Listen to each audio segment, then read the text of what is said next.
એટલે તારા ભાભી રિહાઈ ગયા, શું કરવું? હવે ભાભી પણ જાશે વારી જ્યારે તું એને લઈ આવીશ ધ લિયોનિયા હેરિટેજ રિસોર્ટ દારી.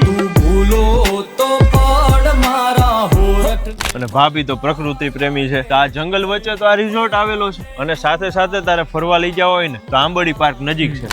સિંહ દર્શન થઈ જાય, ભેગા ભેગું ખજૂરીને, તુલસી શ્યામ, હનુમાનગાળા, ધારી યોગીનગરી મંદિર, આ બધી જ જગ્યા અહીંયા નજીકમાં જ છે, એટલે તારે ફરવા લઈ જઈ શકે. 4 પ્રકારના તો રૂમ છે: normal room, family room, honeymoon room અને પ્રીમિયમ રૂમ. અને ભાભી જેવી સરસ રસોઈ બનાવે ને એવું જ સરસ જમવાનું અહીંયા રેસ્ટોરન્ટમાં મળી જાય, ખબર જ નહીં પડે ભાભી બનાવ્યું છે કાવડા. અને સ્વિમિંગ પુલ તો અહીંયા એવડો છે ને, આમ તો ઘરે તું નાતો નથી, પણ અહીંયા તને નાવાની મોજ જ આવ્યા કરશે.